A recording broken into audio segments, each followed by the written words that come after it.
Boa noite a todos, né? Teve muita gente aí que eu conheço de alguns outros lugares, certo? Então, o foco do meu primeiro trabalho foi sobre o trem de guerra de Pernambuco, que a partir de 1831 ele começa a ser denominado de arsenal de guerra, certo? Mas é o mesmo. A tese, ela procurou focar, né, um nível mais ampliado e contou com um material de pesquisa em Portugal. Eu cheguei a passar 3 meses e meio fazendo pesquisa em vários locais que eu vou citar, e a partir disso a gente percebeu dinâmicas de gerenciamento territorial que elas não se exprimem só em medidas administrativas, mas de maneiras muito mais complexas.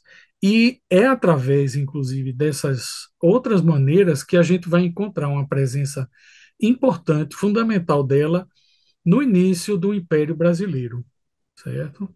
Então, alguns eventos que vão encadear esse percurso, certo? E eu vou apresentando desse círculo, desse circuito mais local relacionado a Pernambuco até esse circuito mais é, colonial, o colonizador seria melhor dizer, né?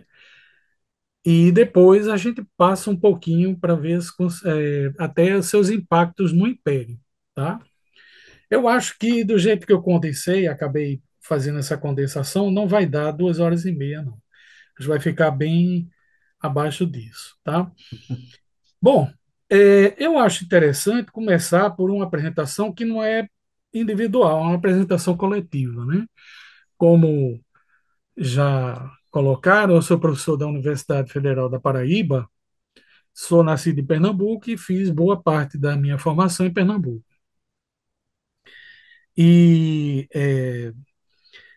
lá no Recife, a gente tem um contato muito forte com os portugueses até hoje. Eu, inclusive, sou filho de português. A aldeia do meu pai é uma aldeia da Beira Baixa, chamada Casal d'Ordem, que fica em Proença Nova. D'Ordem porque é da Ordem de Cristo, foram eles que implantaram o casal há muitos séculos atrás. E ainda existem muitos dos descendentes dos próprios fundadores da aldeia, né? Inclusive meu primo que já foi 3 vezes autarca de Proença Nova da cidade, né? Do concelho de Proença Nova. Então, por causa disso, Portugal sempre foi uma presença assim familiar, uma presença quase diária nas nossas conversas, certo? Morando no Recife, que também sempre foi um núcleo privilegiado de contato com Portugal, né, de várias maneiras, não só pela colônia, mas por esse fluxo, inclusive mercantil, que sempre foi grande, né? Principalmente na época colonial, nos 3 séculos, certo? Então a gente naturalmente se encaminha para fazer perguntas a essa relação que existe entre Portugal e Brasil, né? Por ser exatamente descendente de um mascate, né? Mascates são os portugueses que vieram comerciar no Recife, era assim que eles eram chamados, desde o início da colonização, mas que se configuram como grupo no fim do século XVII. Nesse fim do século XVII, inclusive, começa a haver uma fricção com a elite açucareira, que levou até uma guerra que é chamada Guerra dos Mascates, né? Então, nós temos uma participação dentro da história da cidade que remete a esse período colonial, certo? Então, eu trabalhei logo na minha graduação com uma questão que na época era muito candente, ainda na década de 80, que era sobre aqueles que não eram nem senhores nem escravos. Né? Estava havendo um momento de revisão muito interessante e eu queria perceber através de uma documentação mais específica, como é que a gente poderia acompanhar a presença na cidade e a vida econômica dessa população que era pobre e livre, certo? Então, através de estudos na cartografia, na segunda metade, sobre a segunda metade do século XVIII até 1808, a gente foi percebendo que havia zoneamentos na cidade que delimitavam um certo gerenciamento, certo? Um, e também, obviamente, uma expansão mais espontânea de alguns estratos. No caso do gerenciamento, a gente começava a perceber que a coroa ela tinha reservado para si algumas zonas, certo? Que hoje corresponde que antes, inclusive, tinham correspondido à cidade de Maurícia, onde ficava o Palácio de Nassau, o Palácio de Friburgo, e que estava sendo usado, inclusive, pelos capitães governadores. Mas junto deles havia uma série de edificações que foram construídas nesse período que demonstravam que havia essa, essa atribuição desse espaço como espaço da coroa, certo? E um deles era o laboratório pirotécnico, quer dizer, que antes se chamava Casa da Pólvora, certo? Por outro lado, no outro lado da ilha de Santo Antônio e São José, na ilha de Antônio Vaz, que fica um pouco recuada da ilha que forma o Recife Antigo, que é o bairro portuário, você estava tendo uma grande expansão. E essa expansão, como ocorria geralmente nas urbes da colônia, ela estava sendo marcada por igrejas, não é? O arruamento se organizava avançava através dessas igrejas. Então, mas já essa primeira parte é sobre o que eu estou falando.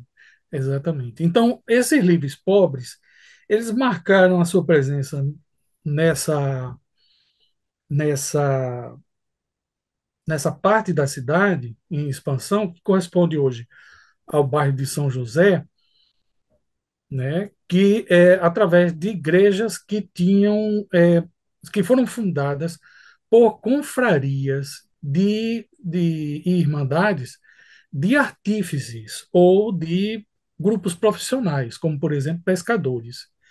Então, você começava a perceber que os homens livres pobres, eles estavam tendo um reposicionamento na cidade e uma participação maior. Também a presença de outros índices, né, de mercantilização da cidade, como o aparecimento de mercados públicos, ele se percebe nesse momento. Então, eu comecei a me perguntar se a gente teria como ficar é, percebendo como a circulação de alguns itens que fossem produzidos dentro da própria cidade. E entre esses bens, avultava exatamente os bens produzidos por artífices, né?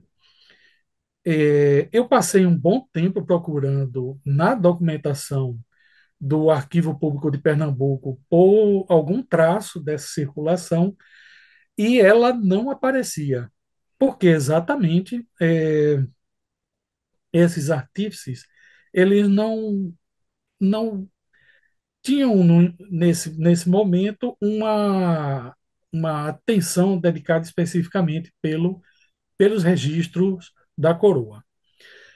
Um dia eu topo com o arsenal de guerra, com a documentação, que, como eu já vinha justamente fazendo a transcrição e edição das atas do Conselho do Governo, já na época da independência e depois foi publicado, não é? Que foi muita coisa, deu impresso, deu uns 600 e poucas páginas, e aí eu percebi que o arsenal de guerra merecia muita atenção por parte do governo. Então, justamente, eu digo, é por aqui que eu consigo entender a participação desses artífices, certo? Só que eu descobri muito mais coisa. Né? A gente vai falar um pouco especificamente do trem de guerra, mas assim, eu descobri que havia uma concatenação da participação desses militares na cidade colonial, pelo menos nas grandes cidades, nas maiores, como Recife, de uma maneira assim muito, às vezes subterrânea, mas muito contumaz, né? Se você pensar, por exemplo, bandas, havia bandas militares já nesse período. Até havia uma oficina de instrumentos musicais no próprio trem de guerra, né? Você tem também a presença deles no controle de vários órgãos, por exemplo, no controle das armas que tinham nos armazéns de armas, o controle do treinamento das milícias, das ordenanças, que não eram atribuições, por exemplo, inicialmente desses militares, certo? Tinha um controle também de espaços específicos de grande circulação, como as pontes. Vocês sabem que o Recife é cortado por vários rios, né? E braços de rio, e, portanto, a circulação ela pode ser fechada, pode ser vedada, caso você controle as cabeceiras dessas pontes, certo? Então, há uma presença, inclusive, de policiamento, né? Você tem também vários órgãos que são também dirigidos pelos militares, certo? Isso se consubstancia, fui fazer uma investigação prévia, muito a partir do governo de Dom Tomás José de Melo, 1789, se eu não me engano. Ele passa 10 anos no governo, depois a gente tem uma junta, enquanto não é escolhido um novo capitão-governador. Vem um governador lá de Mato Grosso, Caetano Pinto de Miranda Montenegro, que vai ser derrubado pela Revolução de 1817. Depois nós temos um marechal, Luís do Rego Barreto, que em Portugal ele é mais conhecido pelo título. Se eu não me engano, ele é de Castelo Melhor. Não me lembro se é conde, visconde, marquês. Castelo Melhor. E depois disso temos uma série de governos revolucionários ou conservadores que em pouco tempo, até 1825, quando ocorre a última grande rebelião, revolta, após a Confederação do Equador, né? 1824. Depois disso, vamos ter, a partir da queda de Dom Pedro I, outras revoltas, outras rebeliões, tantas que, inclusive, elas começam a ser chamadas pelos meses em que elas ocorrem, por exemplo, setembrada, novembrada, né? E nelas, inclusive, eu também já percebi uma certa inteligência militar, porque eles sabem exatamente qual lugar onde atacar, onde cercar, quais os lugares onde tomar, não é? Então, você tem, portanto, nessa sociedade, ao contrário do que muito da historiografia tradicional coloca, uma presença de militares muito, muito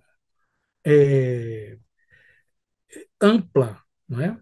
Bom, a partir desse período do governador, do capitão governador Dom Tomás José de Melo, você começa a ter uma regulamentação desses órgãos, né? As obras públicas, por exemplo, que eram gerenciadas por pessoas ligadas à engenharia, certo?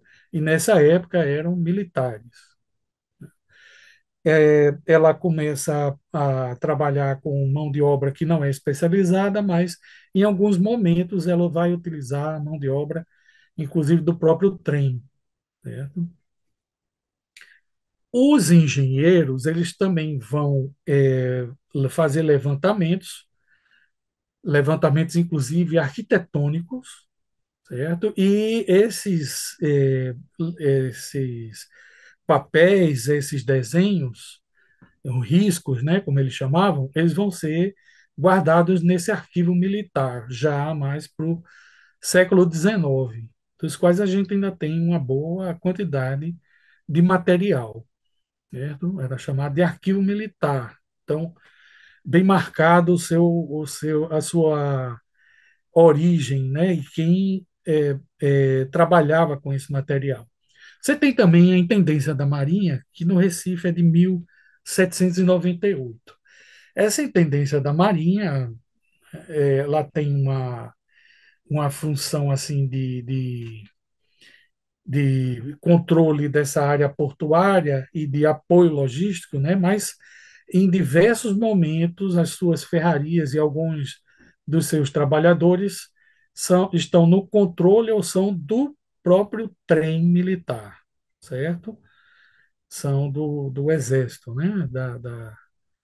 Não são apenas da Intendência da Marinha. E, inclusive, um dos intendentes de Marinha depois vai ser o governador da Revolução de 1824, é o Manuel Carvalho Paz de Andrade, e ele, como tinha sido da Intendência da Marinha, ele vai acompanhar muito de perto os trabalhos dentro do trem, inclusive gerando alguns conflitos que a gente pode falar lá mais na frente, certo? O que é interessante é o seguinte: aquilo que a gente percebia na cartografia, certo? Da maior presença da coroa, né? De órgãos públicos ou estatais, se a gente quiser falar de um modo mais restrito, né? E a presença desses livres pobres, isso, de certa forma, é corroborada a sua ligação exatamente por essa documentação desses órgãos aí, né, que mostram que a coroa, antes de estar preocupada nesse momento apenas com a dialógica usual com as elites coloniais, ela começa a ter como interlocutores esses moradores urbanos mais pobres, certo? Inclusive, só para, como que parece uma anedota, mas para corroborar isso, o capitão governador Dom Tomás José de Melo, ele participou, ele convocou boa parte da elite para participar da finalização da igreja de São José do Ribamar, que era uma igreja construída pela Irmandade dos Quatro Sagrados Ofícios, que estavam reunindo as bandeiras dos pedreiros, dos canteiros, dos marceneiros e de carpinteiros, certo? Então, veja, ele, inclusive, nessa convocatória, ele lança um pregão do lenço dele. E quem fizesse a oferta maior iria ganhar o lenço e ele iria fazer essa doação para essa irmandade para que ela completasse a sua igreja, certo? Então você nota uma interlocução que aparece até em ocorrências, né, como essa, né, que você não tinha antes. Bom, tem também uma contrapartida que é, obviamente, de acordo com muitas das determinações que vinham lá da corte, questões que já tinham sido empreendidas até pelo Marquês de Pombal, por exemplo, que eram relacionados a um papel proativo da coroa no sentido de intervir nas hierarquias corporativas, né? O Marquês de Pombal patrocinou uma reforma nos compromissos lá da, dos ofícios em Lisboa, das bandeiras, né? Você tinha toda uma tradição ligada à Casa dos 24, né? Bem descrita no livro de Franz Paul Langhans, né? Sobre os artífices das corporações em Portugal, e ele consegue penetrar e modificar algumas questões internas, né?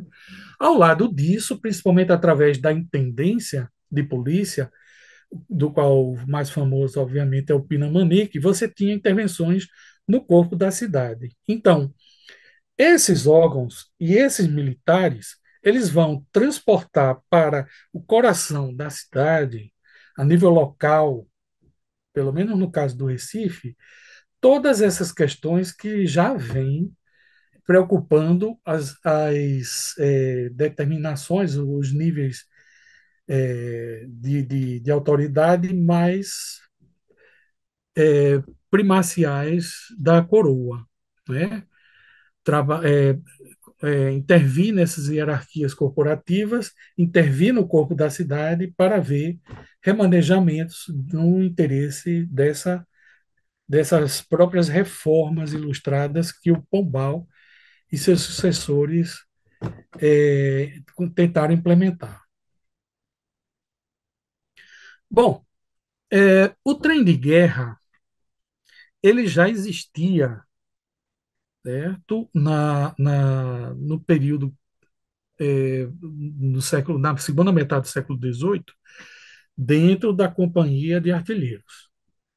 Mas ele, a partir de 1811, ele começa a ser uma inspetoria, certo? Eu queria chamar a atenção sobre esse cargo, porque ele se multiplica exatamente nessa segunda metade do século XVIII como uma maneira institucional, uma ferramenta institucional mais acessível à coroa, de forma a impor o que ela pretendesse em termos de alocação de recursos, de controle de medidas implementadas na cidade, certo? E no caso do trem de guerra, esse inspetor ele se ligava diretamente ao capitão governador ou capitão general, como alguns gostam de ser chamados. Porque Pernambuco, como é a sede de capitanias anexas, então ela tinha uma preeminência em relação às capitanias em volta. Então essa interlocução, ela do inspetor se dá com um nível mais alto da região, né, polarizada por Recife, a região que vai do Piauí até a Boca de São Francisco, até Alagoas, certo? Então ele, a partir disso, ele tem possibilidade de fazer intervenções diretas, fazer pedidos diretos e também a recrutar pessoas, por exemplo, como recrutou aqui na Paraíba um espingardeiro que diziam que era da melhor qualidade. Então, você tem uma liberdade de ação pelos inspetores, que na verdade são cargos criados lá na monarquia administrativa francesa e que Portugal vai trazer para seu corpo burocrático, né? Então, em primeiro lugar, isso. Há pessoas de muita categoria que foram inspetores. Há, inclusive, muitos desses inspetores que eu consegui traçar sua carreira lá em Portugal, certo? Um deles, inclusive, é, foi sucedido por Eschwege, que era engenheiro de Minas, né? E ele foi demitido quando anunciou a descoberta de ouro ali no, numa região perto de Cascais. Se eu não me engano, é Braço de Ferro, Braço de Ouro, uma região que fica por ali naquela direção de Cascais e Estoril, certo? Que é uma das paradas de comboio. Certo? Mas significa que eles têm um percurso que é atlântico, não são pessoas quaisquer que são tiradas aqui dos quadros locais, tá? Bom, essas oficinas no século XVIII ainda são basicamente oficinas que dizem respeito a armamentos, né? Mas que logo elas vão se tornando cada vez mais diversificadas, certo? Eu vou listar para vocês, por exemplo, essas oficinas, para vocês terem uma certa ideia de qual foi o impacto isso em vários setores econômicos e na cidade, certo? As oficinas de armeiros, ela era constituída por ferreiros, serralheiros e espingardeiros, certo? A, a oficina do laboratório pirotécnico, que também é muito antiga, né? Já vem até de antes do século XVIII. A de arrastro e pedreiros, né? A de carpinas, ferreiros e tanoeiros, a de correiros e celeiros, que inclusive fabricava patronas, né? Fabricava as cartucheiras, a dos funileiros e latoeiros, a de alfaiates e pintores, de desenho e gravura, e ainda tinha uma oficina de educandos, que é um mundo estudar isso. Tanto é que o meu material que eu coletei, eu dei para uma pessoa que acabou fazendo uma dissertação inteira sobre a oficina dos educandos. Sabe? É muito interessante cada um desses pontos. Né? O que é interessante é que em 1825 chegou a haver mais de 200 integrantes nesse trem de guerra de Pernambuco, o que é absolutamente gigantesco para o padrão, né, de unidades produtivas, mesmo levando em conta é, o tamanho dos engenhos, né? Aliás, essa palavra trem, ela acaba ficando associada a essa quantidade de objetos inimaginável, né? E é mais ou menos isso que o trem entre os mineiros quer dizer, certo? Então, o trem ele fabricava coisas na base dos milhares. E isso era absolutamente uma, uma raridade na produção colonial, principalmente no que diz respeito à produção feita por artífices, né? Então, foi, com certeza, um impacto muito grande em termos produtivos na vida econômica dessas capitanias. Certo? Por outro lado, você tem também é, é, impactos que são muito grandes na cidade. Né? Por exemplo, eles fizeram vários trabalhos de infraestrutura, né, nas obras públicas, mas a gente pode pensar também na interface de um controle urbano que esses armazéns permitiam, ou que esse trem de guerra permitia. Por exemplo, no período de 1817 a 1825, quando houve uma militarização da sociedade, em que as pessoas foram conscritas tanto para os exércitos reais como para os exércitos revolucionários, nos embates entre 1817, principalmente em 1824, e também na época da independência, 1822, você tem o trem tomando conta do armazém de armas. Então, dependendo de quem controlasse o trem, a balança, né, militar iria pender. Então, quando você tinha, por exemplo, uma revolta ou a derrota dessa revolta, você tinha uma devassa dentro do trem para saber quem estava mancomunado com os revolucionários. Vou também chamar a atenção de uma outra oficina que foi importantíssima para essas revoluções. Era uma oficina gráfica, certo? Essa oficina gráfica, na Revolução de 1824, mais conhecida como Confederação do Equador, ela imprimiu milhares de panfletos que foram levados, por exemplo, para os sertões do Ceará, que foi uma área que, inclusive, ficou sublevada, não é?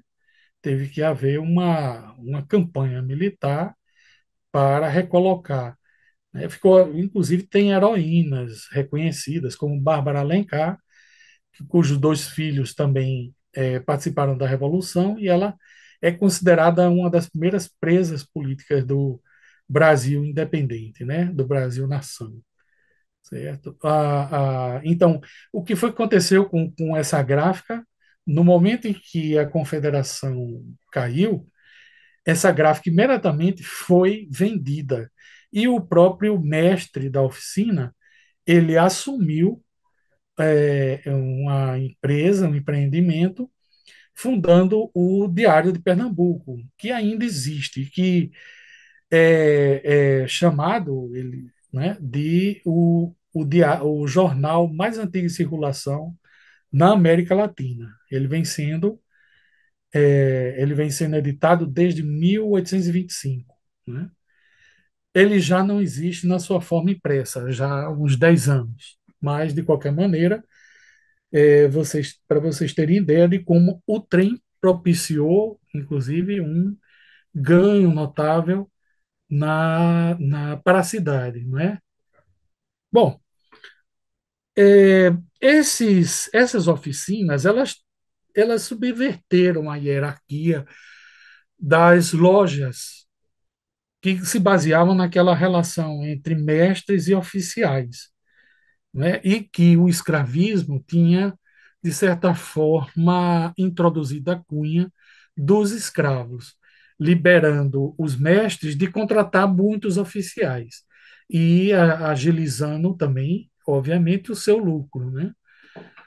Um francês que chegou no Recife em 1816, ele dizia que quem tivesse 20 negros artífices, ele vivia muito bem, né? Então, você tinha todo um empreendimento, né, ligados a lojas de artífices, que vai ser, de certa forma, deslocado pela presença do trem, certo? O trem, inclusive, ele algumas vezes subcontratava essas oficinas particulares, mas também, às vezes, fazia conscrição é, desses oficiais artífices. E, obviamente, uma conscrição é obrigatória, né? A não ser no caso de algumas exceções de arrimo de família, a qual podia se eximir. Mas então, havia, em primeiro lugar, esse impacto na própria economia do setor, né? Mas, por outro lado, o que é que acontecia lá dentro das oficinas? Essas hierarquias elas foram profundamente transformadas pela presença do comando militar, certo? Você tinha mestres, contramestres, oficiais, serventes, capatazes e aprendizes, mas quem mandava sobre eles era um oficial militar. Havia um oficial militar para cada uma dessas oficinas. Então, a gente não tem muita certeza sobre se eles realmente comandavam o próprio processo técnico, mas, de qualquer maneira, eles tinham um controle ali de supervisão que efetivava bastante mudanças nessa relação com o trabalho, certo? Então, não é uma simples repartição pública, ela é uma repartição que vai efetuar medidas que vão minar aquela forma corporativa de trabalho tradicional na época colonial, certo? Vou voltar a isso, essa questão desses conflitos da hierarquia militar com a hierarquia dos artífices, mas primeiro eu quero mostrar alguns pontos assim que fizeram com que esses trens tivessem vários percalços, né? Existem, primeiro, motivos de ordem burocrática. Um ritmo de uma oficina, ele dificilmente ele pode ser acompanhado pela rotina burocrática. Então, muitas vezes havia interrupção do fluxo de insumos e aí oficinas inteiras paravam, né? Então, isso exigia muita energia dos inspetores para lidar com essa escrituração contábil, com a lerdeza do processo de compra, né? Também o pagamento de dívidas ou o processo de contratação de subcontratação sofria, não é? Mas, assim, é, o principal era que muitas vezes o soldo atrasava. Então, você tinha, quando o soldo atrasava vários meses, uma debandada que desafiava, inclusive, as penalidades, que não eram, né, muito, que eram poderosas, né? Havia ameaça, inclusive, de haver fuzilamento. Então, quando um artífice desse chega a se transferir para algum outro lugar, ele está enfrentando todo o peso, né, das hierarquias militares, né? Ao lado disso, você inclusive tem possibilidades, até por causa dessa descontinuidade entre os diversos corpos militares, de que uma pessoa integrante de um corpo ela vá parar em outro corpo. E o inspetor só descobre muito tempo depois, certo? Teve um artífice que só foi encontrado quase 6 meses depois e estava num regimento de cavalaria lá em Olinda, certo? Certamente a sua perícia técnica, né, capacitou ele a ser prontamente reconhecido por essa outra autoridade militar, e ele passou-se de Malicuia, como se diz, para outra cidade, a cidade gêmea, né? Bom, há também esses conflitos com as hierarquias consudinárias, como eu vinha falando. Eu vou citar aqui um episódio que ocorreu que mostra como isso mexe com a relação de costume que existia, né? Eu falei da questão de que já na época colonial bem anterior, os mestres começaram a comprar escravos para treiná-los e fazer o trabalho de oficiais, certo? Quando você tem as oficinas, muitos mestres e muitos artífices eles vão tentar levar os escravos para dentro da oficina. E durante o período pré-1817, essa questão não aparece na documentação, mas isso não significa que eles não estivessem presentes. Mas depois disso, quando a questão da escravidão passa a ser um tema político, até porque muitos dos líderes da Revolução de 1817, pernambucana, né, que é a primeira revolução de caráter liberal do Império, né, luso brasileiro, talvez de todo o Império Luso, né, e essa questão começa a ficar candente. E, inclusive, você começa a ter inspetores que pedem que haja denúncias da presença de escravos. Até porque, como um deles disse, o escravo era incompatível com a formação laboral. Então, um aprendiz que visse um escravo, que tivesse um escravo como companheiro de trabalho, ele não iria se transformar num cidadão através do trabalho, certo? Então você aí já tem uma matriz política bem diferenciada, já bem do século XIX, né? Isso foi justamente, né, principalmente a partir do período daquele intendente de Marinha que que passou a ser o governador de Pernambuco por causa da Revolução de 1824, né? Mas isso sempre vai ser uma questão que aparece na documentação no decorrer da década de 1820 e 1830. Inclusive com os educandos começando a dizer que não gostavam de serem maltratados porque eles eram cidadãos como qualquer outros. Então, eles já estavam internalizando toda essa discussão das camadas urbanas que participam dessas insurreições no decorrer da independência até o fim da regência, não é? Então, que são períodos, década de 20 e 30, muito ligados a esses movimentos populares, certo? Então, há um deslocamento que o trem de guerra propicia com essas hierarquias revolucionárias. E, portanto, esses órgãos que foram criados exatamente para melhor controlar não só o andamento, não é, das necessidades da coroa, mas também o próprio controle dessa, dessas camadas urbanas, ela vai servir de pé para que haja um papel revolucionário, certo?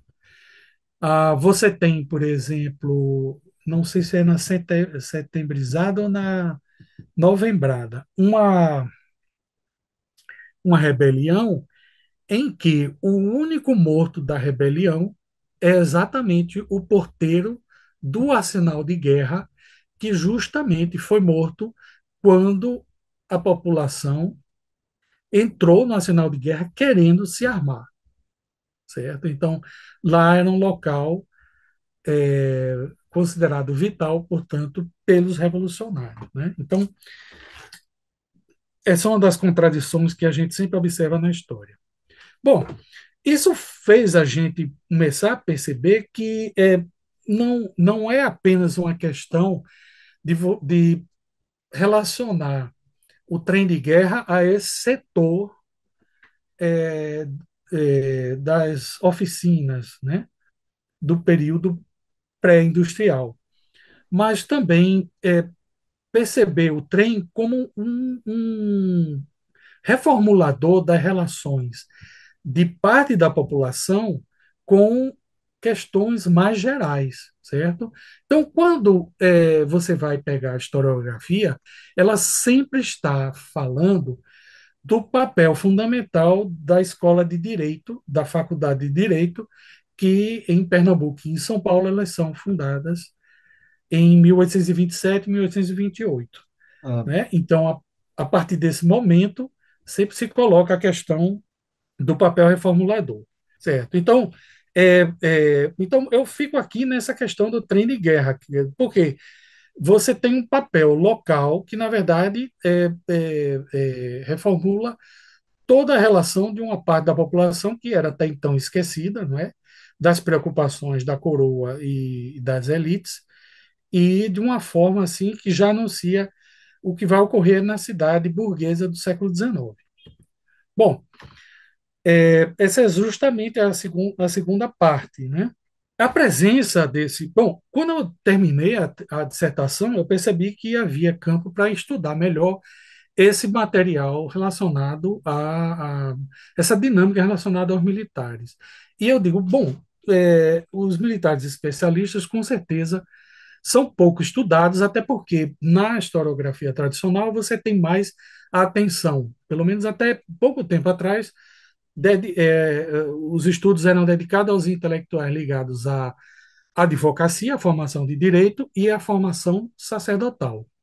E me parecia que os militares eles deveriam ter um estudo que fosse muito cuidadoso em relação a esse papel tão abrangente, né, que a gente tinha visto já no nível local. Como no doutorado, na época do doutorado, o Instituto de Estudos Brasileiros esteve fechado por quase 4 anos e apareceu a oportunidade de passar vários meses fazendo pesquisa em Portugal por conta da cátedra Jaime Cortesão, do Instituto de Estudos Avançados da USP. Então, eu fui com a bolsa do Instituto Camões para pesquisar em Lisboa. Eu fiquei a maior parte desse tempo no Arquivo Histórico Militar, que foi muito produtivo, né? Mas também dei uma espiada na Biblioteca da Ajuda, na NTT, na Torre do Tombo, né? E o Arquivo Histórico Trabalhino eu dediquei pouco tempo, porque em Pernambuco a gente já tinha, muito antes do projeto Resgate, essa documentação já tinha sido trazido microfilmada desde a década de 70, certo? Então, e o que é que eu percebi? A partir do estudo lá desse nível mais imperial, lá da corte, que, obviamente, a presença e a formação desses militares se encadeavam a determinações, a reformulações dessa política ilustrada do Marquês de Pombal, né? Então, as cidades, elas se mostram como muito vantajosas para surpreender isso, porque elas são o elo de ligação, tanto da esfera local como regional e atlânticas, né? Então, essas determinações elas podem ser surpreendidas, pelo menos nas maiores cidades, certo? Então, já estava alertado pelo meu trabalho anterior de que não deveria apenas trabalhar com a questão de fundação do corpo de engenheiros, a quantidade de gente formada, etc., enquanto medidas administrativas conjunturais, né? Mas também para entender como é que eles estavam distribuídos e o que é que eles estavam fazendo, né? E, obviamente, a partir dos tratados de demarcação em 1750 e 77, a presença neles vai se disseminar nas periferias coloniais, né? E isso eu atribuí com um esforço de redistribuição das malhas espaciais de poder, né?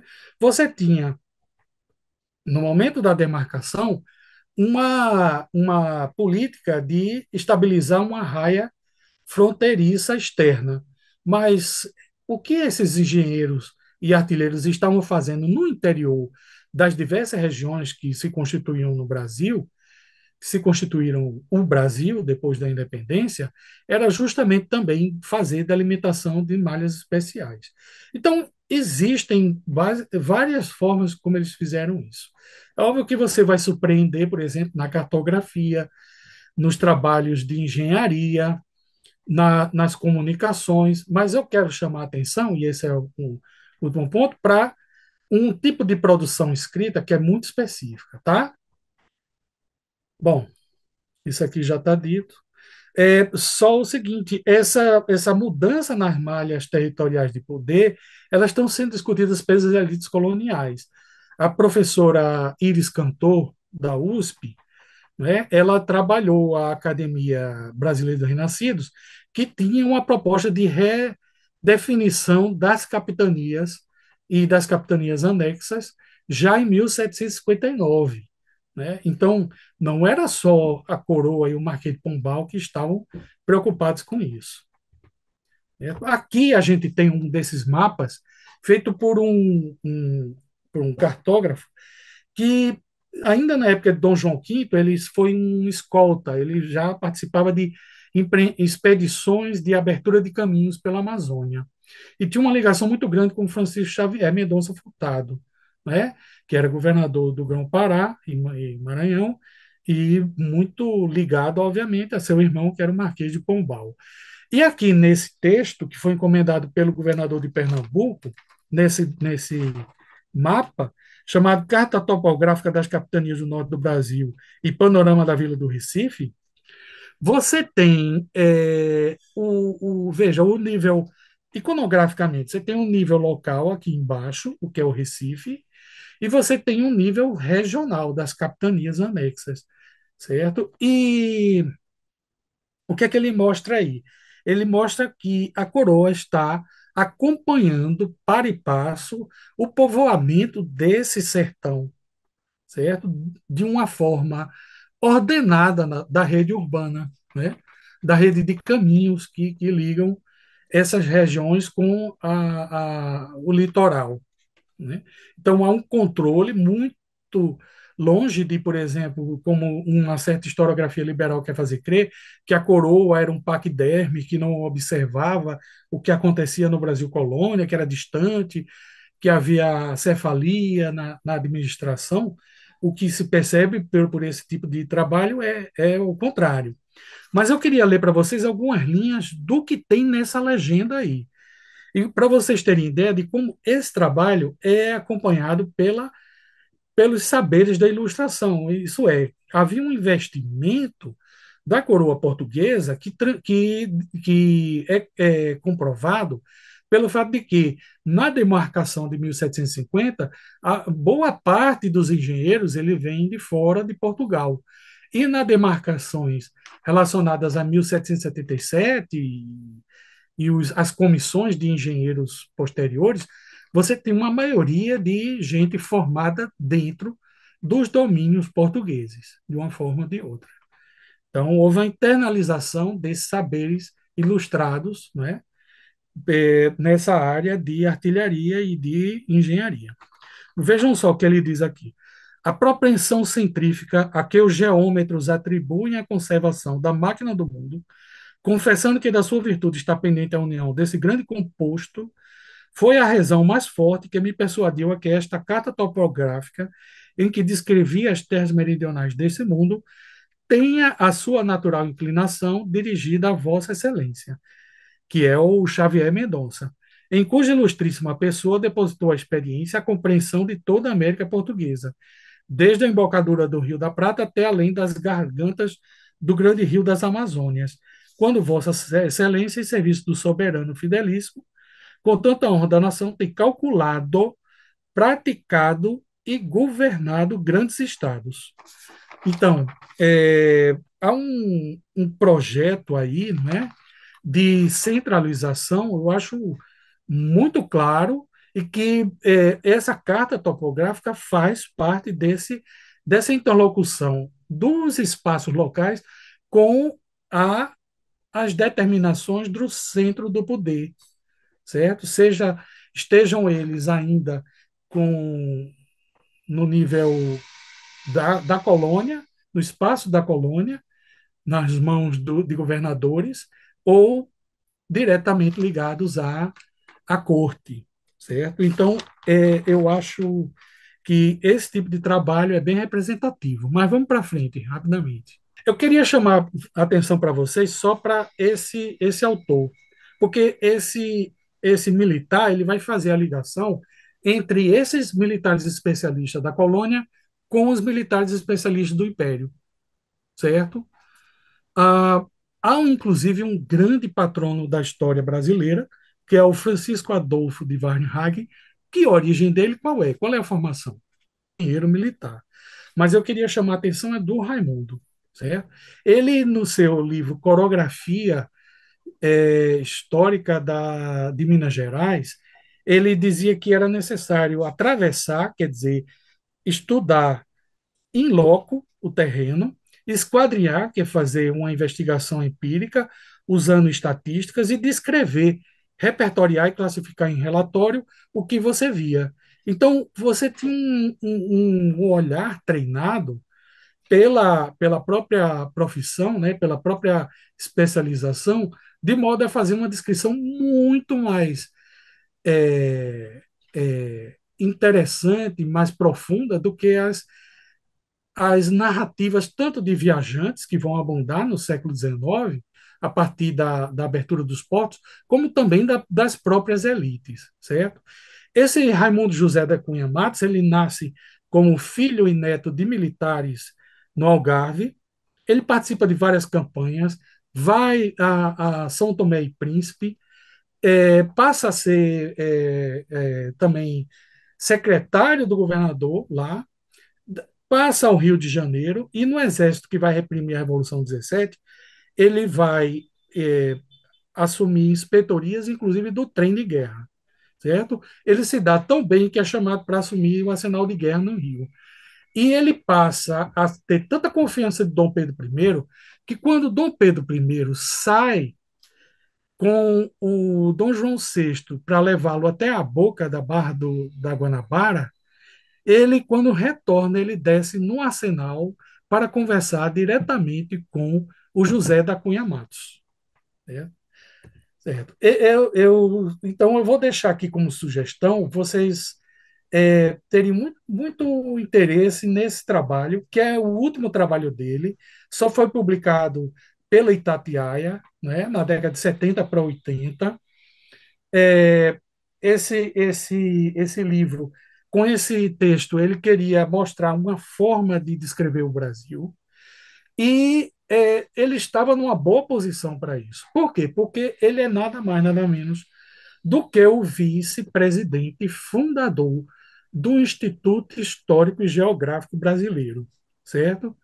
Então, a participação de militares especialistas ela vai ser uma constante durante o século XIX também, certo? Nesse momento, aí sim, aquela diferenciação entre artilharia e engenharia passa a ser um pouco mais nítida. E a artilharia passa a ser vista como uma arte prática e a engenharia passa a ser vista como uma ciência. Daí o título que a gente colocou, que é exatamente o o fim, né, que remete ao começo, tá certo? Então, seria isso o trabalho da gente. De forma muito resumida, mas mesmo assim a gente estourou um pouco. Eu peço desculpa aos senhores. Muito bem, então passava a palavra ao Alcino, Alcino Brasil, muito boa noite. Boa noite. Em primeiro lugar, eu quero parabenizar o Acácio pela bela exposição que fez e que mexeu um pouco comigo, porque recordou os primeiros passos que eu dei na engenharia militar. Em 1966, quando eu saí de engenheiro militar, eu fui designado para servir no Arsenal de Guerra do Rio de Janeiro, que fica no bairro do Caju, mas nem sempre o arsenal de guerra foi naquele local. O arsenal de guerra veio da Praça 15, onde ele era chamado de Casa do Trem. A Casa do Trem, no Império como na República, cuidava da manutenção do armamento militar, não é? Então, eu, como tenente engenheiro, eu comandava, dirigia, digo melhor, vários pavilhões, onde um se fazia tratamento químico, no outro recuperação de armas leves, no outro recuperação de armas pesadas, etc. Então, a Casa do Trem, que deu origem ao Arsenal de Guerra do Rio de Janeiro, ela é um verdadeiro museu de armas do Exército, que funciona lá dentro do Arsenal de Guerra. Quem quiser comparecer, pode vir. Então, a minha participação era só para, primeiro, parabenizar o Acácio, segundo, dar o meu testemunho do que foi a Casa do Trem, nome que eu achei muito engraçado no princípio, porque não compreendia a história, né? Depois eu soube. Que Obrigado. hoje, que hoje são os batalhões logísticos, né? Muito obrigado, Alcino. Passava já ao Flávio, temos tempo muito curto, Flávio. Boa noite a Muito todos. boa noite. Cássio, parabéns pela palestra. A pergunta que eu quero fazer, o senhor, enquanto professor e pesquisador, é latente a formação do nosso país, dos militares. E eu gostaria de saber, no meio acadêmico, como estão esse entendimento hoje dessa participação dos militares na formação e no progresso do nosso país. Muito obrigado, boa noite a todos. Muito obrigado, Flávio.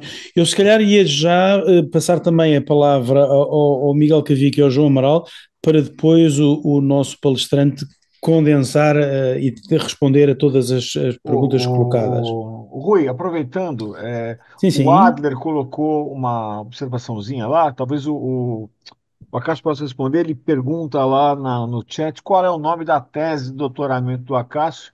E O eu já Adler ia ficou fazer curioso. isso. Me Claro, desculpa. claro. Não, não, sem problema, sem problema. Muito bem. Ia passar então ao Miguel Cavique. Boa noite. Boa noite, também muito sintético. Podemos. Vou tentar. Um grande parabéns. Bem, um abraço a todos. Não tenho estado muitas vezes nestas tertúlias, devia estar mais. Gostei imenso desta apresentação do professor Acácio Catarino e ponho uma questão mais de índole social. Pareceu-me que o trem em 1820, mais ou menos, teria uma postura, teria um ambiente social muito análogo ao que acaba por existir em Portugal, mais pelo início do século XX. Já um ambiente em que o mestre, o oficial, o artífice funcionam como operários. Numa história que esbarrei de família, cheguei à conclusão que havia uns mestres na altura de 1800 e pouco, em Portugal, em Lisboa, e o mestre na altura era um indivíduo muito conceituado e muito rico, porque eram pessoas que sabiam ler e tinham autonomia, portanto não dependiam nem da igreja, nem dependiam do Estado, e conseguiam fazer os seus negócios. A pergunta é como é que isto pode existir de maneira diferente no Brasil e em Portugal? Enfim, a minha visão também é muito limitada, porque é a visão de uma história de família, mas como é que era possível no Brasil manter mestres, um conjunto grande de mestres, de forma, chamamos assim, submissa a um trem industrial, quando em Portugal, aparentemente, eles, Portugal continental, na altura bem, na altura já não era, 1824 já não era. Como é que como é que pode haver dois ambientes sociais completamente diferentes num local e noutro? Muito obrigado. Muito obrigado, Miguel. Passaria também já agora a palavra ao João Amaral, para depois o nosso palestrante fazer uma síntese. João, muito boa noite. Boa noite a todos. Parabenizar a professora Acácio. A minha colocação é super rápida, né? Eu não sei se dá para fazer uma ponte. É, uma referência bastante significativa que chega de Portugal ao Brasil, em 1738, é a figura do engenheiro José, José Fernando de Pinto Alpoim, que vem lecionar nos cursos de artilharia e fortificações. E ele escreve dois livros interessantes já dentro do Brasil, que ele utilizava nos cursos e que tem a ver muito com matemática, que é o Exame de Artilheiros, de 1744, e o Exame de Bombeiros.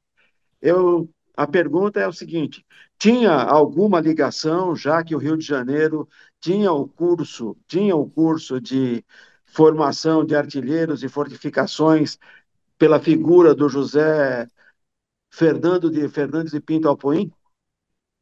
Agradecido. Muito obrigado, João Amaral. Bom, professor Acácio.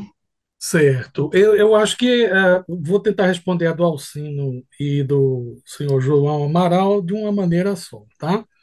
Eu consegui achar referências ao Parque do Trem no Rio de Janeiro em 1763, um ano depois da transferência, né, do vice-reinado. Então, já desde esse início. Agora, havia um plano de contra piratas, né? Já, se eu não me engano, na década de 1730. Esse plano envolveu muitos engenheiros e artilheiros, pelo menos em termos de material que nos aparece, e portanto, deve ter havido uma determinação. Mas eu acho que deve ter se visto que não dava para você cercar uma cidade como o Rio de Janeiro, e isso ficou muito mais nos desenhos, né? Em relação ao Parque do Trem, já existe, com certeza, desde 1763. No caso do senhor João Amaral, olha, eu, eu tentei fazer um levantamento dos engenheiros militares no século XVIII. Quando eu cheguei a mais de 90, eu desisti, porque para fazer realmente um acompanhamento no mínimo de fé de ofício deles, e acompanhá-los, eu teria que voltar lá para o arquivo histórico militar e procurar. Então, a gente tem uma indicação. Quem estava fazendo isso era a Iris Cantor, né? A gente chegou a planejar alguns trabalhos juntos, mas desde 2014, eu estou trabalhando mais com extensão. Aliás, essa extensão, inclusive, envolveu a Carta de Cabedelo, que era uma carta de defesa do patrimônio das fortificações brasileiras. Mas em 2018, isso foi em 2017, em 2018 o Exército virou um pouco as costas para a universidade, a impressão que dá, e para o IFAM, porque nós estávamos tentando fazer alguma coisa aqui, mas ainda existe essa carta de cabedelo, certo? Porque o patrimônio de fortificações aqui no Brasil é uma das coisas maiores, mais interessantes que existe no mundo, né? De fortificações que os portugueses deixaram. Então, vale a pena investir nisso, inclusive com interesses econômicos. Eu acho que o professor Adler trabalha também muito com isso, certo? Então, não deu para perceber essa relação do Alpoim assim extra, mas ele participava, obviamente, desse movimento cultural que é até anterior às reformas pombalinas, né?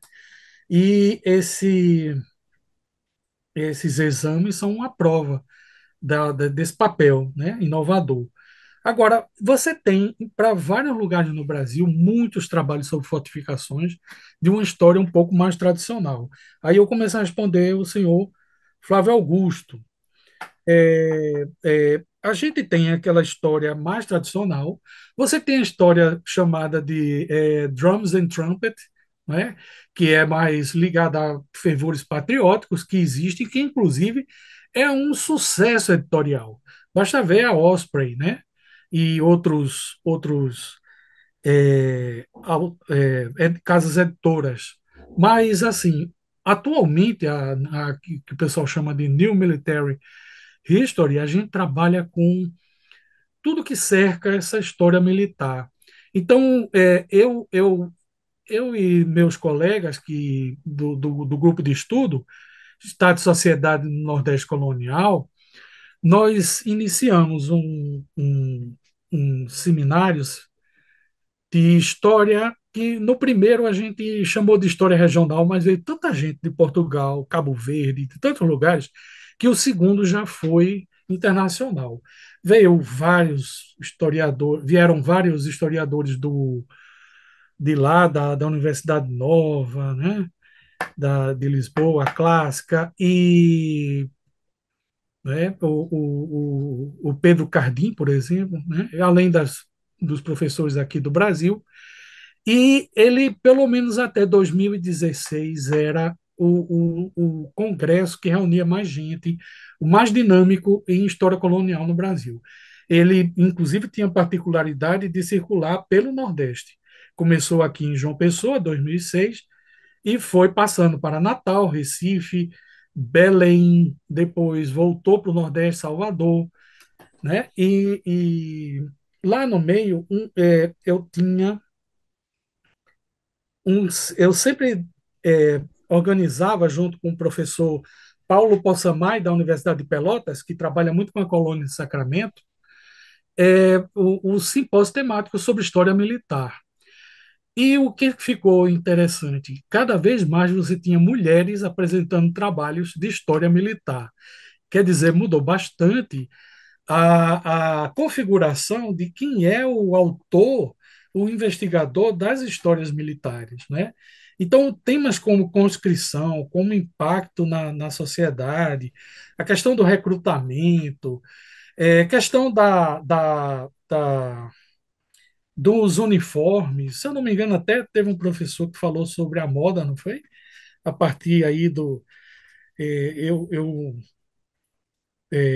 achei muito, muito interessante isso. Então, você tem uma mudança de perfil em que as forças militares elas são tomadas como essenciais. Inclusive, a gente tinha muito gosto com um historiador que eu considero um dos melhores no Brasil, que era da Polícia Militar de Minas Gerais, chamado Francis Albert Cota, certo? Que ele tem trabalhos fundamentais. Por exemplo, ele faz uma diferenciação entre o sistema militar corporativo da segunda e primeira linha, de ordenanças e milícias, e distingue dos batalhões de primeira linha, certo? E também daquela parte que está ligada à questão administrativa e fiscal, né? Que é importantíssima. Basta ver qualquer lista de despesas, principalmente no final do século XVIII, para entender como os corpos militares pesavam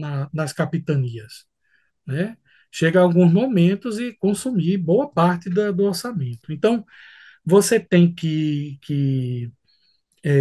trabalhar essas questões muito em cima disso do que o Cota disse. Quer dizer, o meu tipo de militar que eu trabalho, ele não faz parte desse sistema militar corporativo que está muito ligado às injunções da própria elite, principalmente agrária.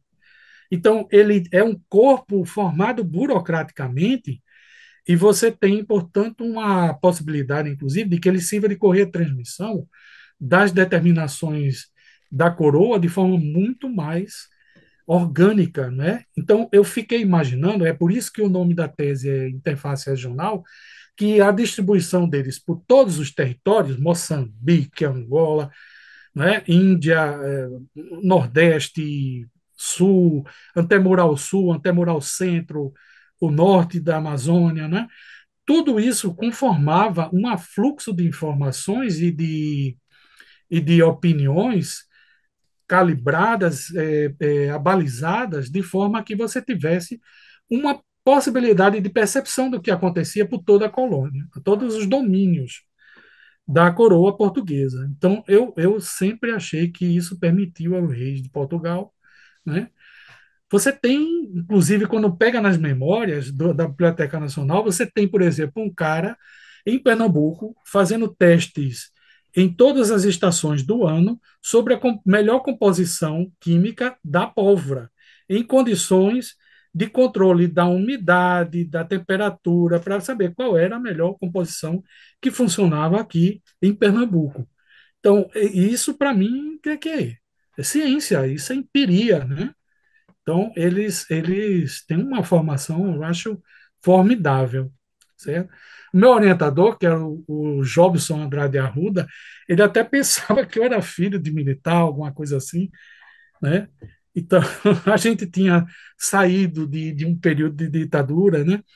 Então, havia aquela prevenção naquele período e lá estava eu trabalhando com esses militares, né? E ajudando um pouco a a fazer perceber melhor esse papel dos militares na construção exatamente do Brasil, né? Então, o meu trabalho, inclusive, ele avança um pouquinho sobre o Império do Brasil, o Império Nacional, porque preciso mostrar essa participação. E aí eu entro nesse último ponto aqui, a questão dos operários, dos oficiais se tornando operários. Veja só, em Pernambuco, isso eu posso falar bem, porque Pernambuco tem uma diferenciação aí, porque eu vou falar. Você tem o arsenal de guerra tomando conta dessas mesmas preocupações, dessas mesmas atividades até a década de 30.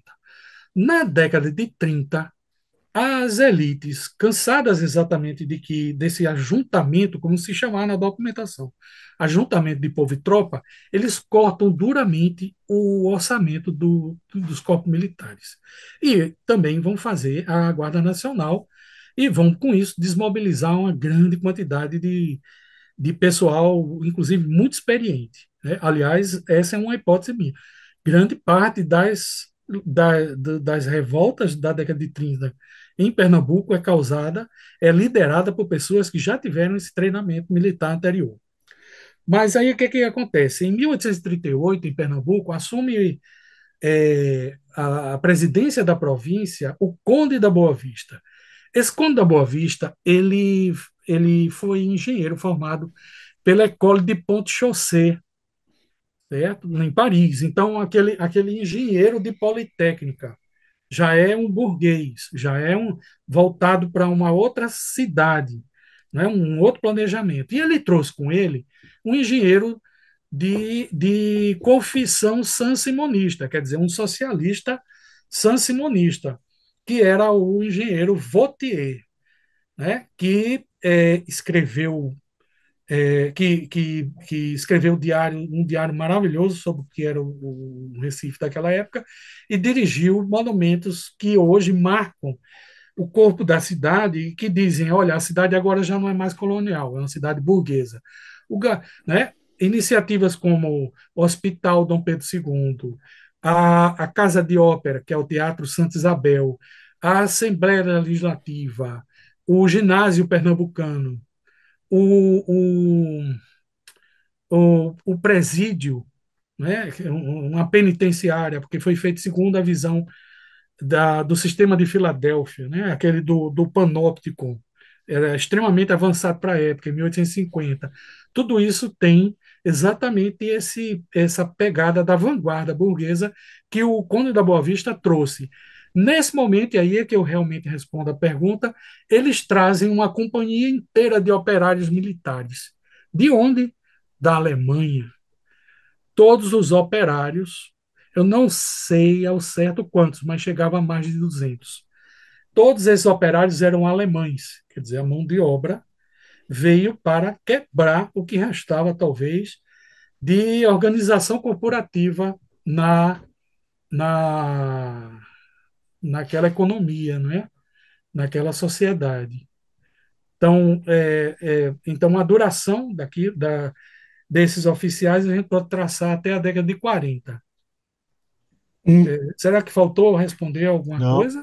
não Não, faltou nada. muito bem, sim, senhora. Muito obrigado, Cássio Catarina.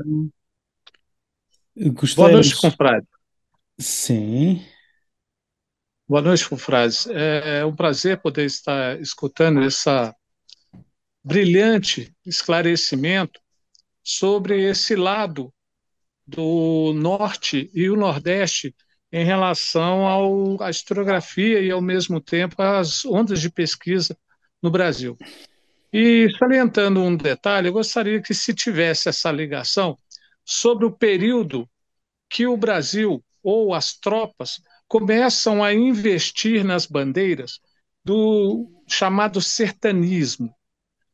Tem alguma ligação em relação às buscas por essas drogas do sertão, à ocupação do solo que pertencia ao acordo firmado com a Espanha, em que os portugueses começam a sair do litoral e vão para o interior, ou ao mesmo tempo houve uma coincidência que, inclusive, motivou o aumento das tropas para esse território inóspito, ao mesmo tempo desconhecido, para que, ao mesmo tempo, tornasse uma área tão ocupada e deficiente como era o sertão assim estabelecido. A questão da busca por essas drogas, ou ao mesmo tempo do processo de extensão para o Nordeste, ali ocupando áreas que praticamente hoje são conhecidas como áreas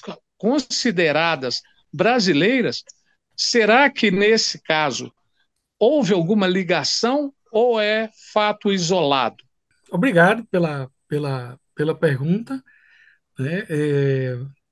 Ah, eu não fiquei a saber qual exatamente sertão, porque o Brasil tem vários sertões, não é? E ocupados de forma Sim. diferente, a relação com o meio, inclusive, é bem diferenciada.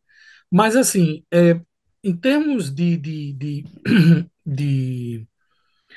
iniciativa da coroa, houve, por exemplo, várias comissões e várias escoltas, como eles chamavam, que são expedições, que não são de caráter, assim, nem utilizando os indígenas, como era muito comum nos 2 primeiros séculos, nem às vezes utilizando iniciativas mais de particulares, como são as entradas, né? Então você tem aí, por exemplo, os padres matemáticos, né?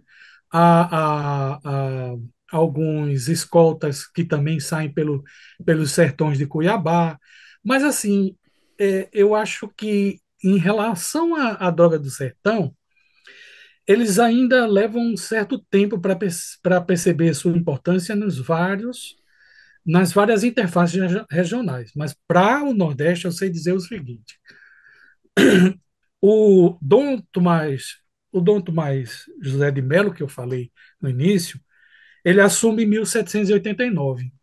Com um mês, ele escreve uma carta ao rei de Portugal dizendo o seguinte: aqui vai uma caixa de artigos indígenas de aplicação para a medicina, principalmente, mas que podem servir para usos que a gente chamaria hoje fabris, não é? Usos industriais. E, quer dizer, de acordo com a sua expressa é, é, seu expresso requerimento, quer dizer, havia uma política de Estado para que houvesse uma abertura nesse sentido do que a gente chamaria hoje ou de biotecnologia, ou os índios talvez chamassem de biopirataria. Não é? Então você tem, inclusive em Pernambuco, no final do século XVIII, drogas do sertão constando como um quinto artigo mais vendido. primeiro, açúcar, óbvio, segundo, algodão, terceiro, couro, e couro, inclusive, era traficado com os escravos na costa da África, né? Madeiras, que eram essenciais, inclusive, mesmo o Brasil em guerra, eu vi lá no material do Arsenal de Guerra Central, lá de Lisboa, sendo recebidos um carregamento de pau-brasil, certo? Em plena Guerra da Independência, quer dizer, Portugal não podia passar sem isso, né? A duelas, etc. Então, e o quinto era justamente drogas do sertão, principalmente ipecacuanha, que é uma raiz que pouca gente conhece hoje, mas que servia principalmente para expectoração, para tratar problemas do sistema respiratório, né? Então você tem uma iniciativa formal no final do século XVIII para Pernambuco. No restante eu deixo isso para investigações futuras. Boa pergunta, né? Não só O... futuras, mas também passadas. Já agora, eh, Tá se bom. procurarem, se procurarem no YouTube, nas Tertúlias Portugal-Brasil, que estão lá as 96 gravações, ou as 94 gravações, têm garantidamente muito material que já aqui foi trabalhado, quer no Cuiabá e Mato Grosso, quer também em Minas Gerais, quer Belém do Pará, em Belém, Manaus. portanto, já foi muito debatido e já há muito material que podem ver. Passava agora ao César para fechar e depois eu muito brevemente diria qual é a nossa próxima tertúlia no dia 1 de março. Bom, pessoal, Eu posso Cássio, só agradecer? não, eu já deixo agradecer, Cássio, pelo amor de Deus, deixa eu falar. Cássio, a gente foi se interrompendo, me desculpe oficialmente, porque assim, a gente tem que fazer isso ser editado. E é como se fosse um programa de televisão, e tem um tempo exato. A invasão desse tempo faz com que eu não consiga cortar, e quem perde é o conteúdo da tertúlia, e ele fica manco. Então, a ideia de fazer ele dinâmico dentro desse período é em função dessa exigência que a gente colocou conosco. Eu te agradeço muito. A gente pode voltar um outro dia, continuar a tertúlia, fazer uma outra tertúlia, mas é por isso que a gente acelerou. Eu vou parar aqui para não ferir mais, eu vou ter que editar essas peças já. A Cássia, você quer agradecer? Você tem 30 segundos que eu vou começar a contar agora. Não, eu queria agradecer a presença de todo mundo. Por que pareça, a, a, a, a gente faz pesquisa, mas fora o contato acadêmico nos encontros, a oportunidade de contato, inclusive com outros profissionais, é muito pouca, certo? Então, essa é uma oportunidade única, né? Eu, inclusive, vou passar depois o link para que meus alunos e colegas do Brasil inteiro que eu conheça comecem a visualizar o trabalho de vocês, que é muito meritório, e, inclusive, até possam entrar em contato para oferecer futuros trabalhos que possam ser analisados aqui, certo? E vou começar a acompanhar também, Por tá? favor, por favor. Tá certo. Obrigado a todos, Obrigado a especialmente todos. a vocês aí que organizam, o professor doutor César Bargo, Rui Moura, o Sacomende, né? Tá certo. Obrigado. É uma pena ter que cortar agora. Rui, termina daí rapidinho, vai. Muito bem, muito rápido. Professora Cássio, muito obrigado também por nos ter trazido esta palestra. Garantidamente teremos oportunidade no futuro de voltar ao tema. E, aliás, o próximo tema no dia 1 de março eh, vai também falar alguma coisa sobre isso. Voltamos a ter o Manuel Amaral, que infelizmente na última sessão não conseguiu porque teve uma questão de saúde e vai-nos trazer como tema a Guerra de Espanha de 1801, que foi conhecida em Espanha como a Guerra das Laranjas, mas que tem um impacto enorme, designadamente com a conquista dos territórios a sul e a ocidente do Brasil aos territórios espanhóis, conseguindo já no princípio do século XIX alguns dos objetivos perseguidos no tempo desde o governo do Marquês de Pombal. Estejam connosco daqui a 15 dias, nós vamos fazer o convite. Quem quiser ser convidado não deixe de partilhar o seu mail para receber os convites para estas tertúlias e muito obrigado pela vossa presença. Muito obrigado a todos. Boa noite, um abraço. Boa noite, Boa bom domingo a noite. todos. Até logo. Até. Boa noite. Boa noite a todos. Muito boa noite.